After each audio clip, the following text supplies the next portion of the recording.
भारत बहुत अंधकार समय से गुजर रहा था। सम्राट एक अत्यंत क्रूर व्यक्ति था। उसने सत्ता पाने के लिए अपने बड़े भाई की हत्या कर दी थी। वह अपने बच्चों के प्रति भी दयालु नहीं था और उसने अपने पिता को भूखा रखकर मरने दिया। उसके लिए सत्ता ही सब कुछ थी। उसकी प्रजा उससे बहुत डरती थी और उसे दूसरे धर्मों के लोगों से कोई प्रेम नहीं था। यहाँ तक कि अधिकतर मुसलमान भी उससे खुश नहीं थे। एक दिन उसने अपने सलाहकारों से पूछा, मुझे क्या करना चाहिए कि मेरे अपने मुसलमान मुझ पर भरोसा करें? मैं जो भी करना पड़े करूंगा। सलाहकारों ने कहा, जहांपनाह, मुसलमानों का विश्वास जीतने का केवल एक ही तरीका है।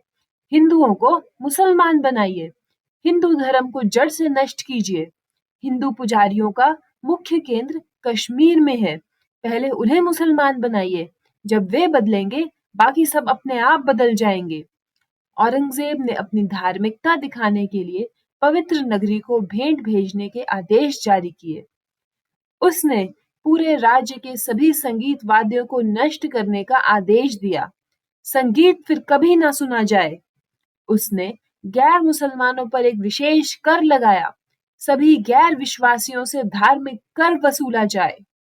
उसने हिंदुओं को इस्लाम में बदलने के आदेश भी जारी किए। जो पुरुष मुसलमान बने उसे धन दिया जाए और जो स्त्री मुसलमान बने उसे आधा धन दिया जाए। जो धर्म बदले उसे पद, जमीन और धन देने की घोषणा की। वह बोला, मैं इतिहास में मशहूर होऊंगा। खुद का महान सेवक शेर अफगान खान, तुम कश्मीर के गवर्नर हो। यह बड़ा काम तुम्हें सौंपता हूँ। शेर अफगान खान बहुत ही क्रूर और निर्दयी था। उसने हिंदुओं को दो विकल्प दिए, या तो अपना धर्म बदलो या मर जाओ। बहुत से हिंदुओं ने धर्म बदलने से मना कर दिया और उन्हें मार दिया गया। डर ने पूरे भारत को अंधकार की तरह ढक लिया। एक पंडित ने हृदय से प्रार्थना की, हे देवताओं, मुझे अपने धर्म के खिलाफ जाने पर मजबूर किया जा रहा है, नहीं तो मुझे मार दिया जाएगा। मैं अपने विश्वास से धोखा नहीं कर सकता। मैं आपका बच्चा हूँ। मुझे और हम सबको इस अत्याचार से बचाइए। उसे एक दिव्य दर्शन हुआ। एक स्वर्गीय आवाज बोली, देवता तुम्हारी मदद नहीं कर सकते। इस कलयुग में गुरु नानक ही आध्यात्मिक राजा हैं। 9वें गुरु गद्दी पर विराजमान हैं। उनके पास जाओ, वही तुम्हारे धर्म और सम्मान की रक्षा करेंगे। पंडित और अन्य सभी पंडित आनंदपुर पहुंचे, जहां श्री गुरु तेग बहादुर जी थे। गुरुजी ने सभी को स्नेह पूर्वक स्वागत किया। वे सब बहुत उदास थे। उन्होंने कहा, मंदिर तोड़े जा रहे हैं, यहाँ तक कि गुरुद्वारे भी नष्ट किए जा रहे हैं। जिन लोगों को मारा गया या जिनसे जबरदस्ती धर्म बदलवाया गया, उनके पवित्र जनेऊ का बड़ा ढेर इकट्ठा किया गया है। पता नहीं कितने लोग मारे जा चुके हैं। हमने कोई अपराध नहीं किया, पर अगर हमने धर्म नहीं बदला तो हमें भी मार दिया जाएगा। लेकिन हम अपना धर्म कैसे छोड़ दें? हम आपकी शरण में आए हैं। हमें इस दुख, इस निराशा से बचाइए। गुरुजी ने उनकी गहरी पीड़ा महसूस की। तभी गुरुजी का छोटा बेटा, लगभग 8 वर्ष का गोविंद राय अंदर आया। वह उदासी देखकर अपने पिता को गले लगाकर बोला, पिताजी, ये सब सज्जन इतने दुखी क्यों हैं? गुरुजी बोले, बेटा, सम्राट इन्हें मौत की धमकी देकर धर्म छोड़ने पर मजबूर कर रहा है। इनके दुख का अंत नहीं है। गोविंद राय ने पूछा, तो समाधान क्या है? गुरुजी ने उत्तर दिया, ये शासक जानवरों जैसा व्यवहार कर रहे हैं। इनके दिल पत्थर हो गए हैं। इन्हें नरम करने के लिए एक पवित्र आत्मा के बलिदान की आवश्यकता है। गोविंद राय ने कहा, पिताजी, इस युग में आपसे अधिक पवित्र कौन है? आप जाइए और अपना बलिदान दीजिए। इन्हें बचाइए। गुरु तेग बहादुर जी समझ चुके थे कि क्या होना चाहिए। उन्होंने इसे ईश्वर की इच्छा मानकर स्वीकार किया। उन्होंने सम्राट को संदेश भेजा, अगर गुरु तेग बहादुर का मुसलमान बना लिया जाए तो उनके सभी सिख और हम सभी हिंदू भी धर्म बदल लेंगे। औरंगजेब यह सुनकर बहुत प्रसन्न हुआ। सारे हिंदू और सिख धर्म बदल लेंगे? मेरा सपना पूरा होने वाला है। गुरुजी को दिल्ली बुलाया गया और वे सम्मानपूर्वक रवाना हुए। दिल्ली जाते समय गुरुजी लोगों को नाम का उपदेश देते गए। यह संसार असली नहीं, एक सपने जैसा है। सच्चाई ही वास्तविक है। जीवन दे दो पर धर्म मत छोड़ो।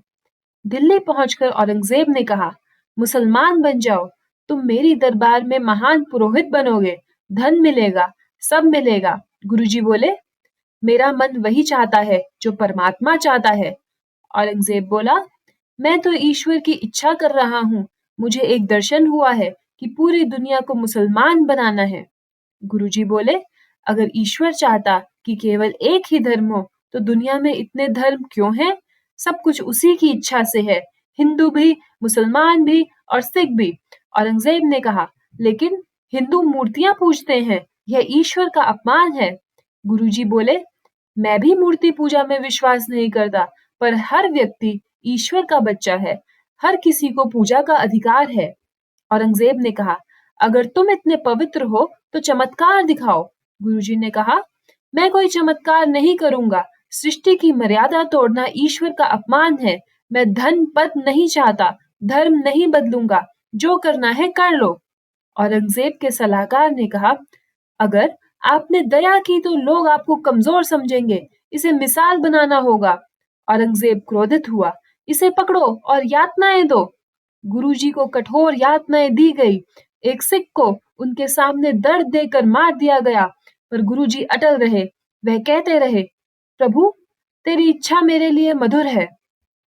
उनके बंधनों के बीच भी उन्होंने कविता लिखी। हर वह क्षण जो प्रभु की स्तुति में न बीते, व्यर्थ है। हे आत्मा, ईश्वर से वैसा प्रेम कर जैसा मछली पानी से करती है। उन्होंने अपने घर संदेश भेजा, मेरे लिए चिंता ना करे। ये शासक अपने पिछले जन्मों के अच्छे कर्मों से बड़े हुए, पर अब अपने वर्तमान कर्मों से अपना भविष्य नष्ट कर रहे हैं। अगर ये मुझे छोड़ दें तो इनका राज्य टिकेगा, पर ये बुराई पर उतर आए हैं, इसीलिए इनका साम्राज्य गिरने लगेगा। मेरा शरीर नष्ट होगा, यह बुरा नहीं, यह ईश्वर की योजना है। औरंगजेब ने अंतिम चेतावनी भेजी, अगर धर्म नहीं बदले तो मौत निश्चित है। गुरुजी बोले, मैं धर्म नहीं छोड़ूंगा, मृत्यु से मुझे भय नहीं। औरंगजेब ने आदेश दिया, इसे मार दो, इसका सिर काट दो। गुरुजी बोले, मैं अपना सिर दे दूंगा, पर अपना धर्म नहीं छोड़ूंगा। उन्होंने कुएं में स्नान किया, पेड़ के नीचे बैठकर जपजी साहिब का पाठ किया, फिर परमात्मा को नमन किया और जल्लाद ने उनका सिर काट दिया। जैसे वर्षा की बूंद सागर में मिल जाती है, वैसे ही गुरुजी की आत्मा परमात्मा में लीन हो गई। गुरु तेग बहादुर जी ने धर्म और स्वतंत्रता की रक्षा के लिए प्राण बलिदान दिए।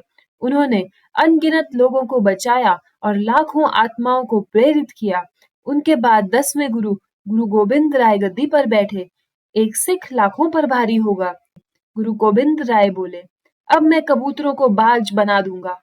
और फिर इतिहास के महान दिनों में से एक वैशाखी के दिन गुरु गोबिंद राय ने अपने सभी सिखों को बुलाया।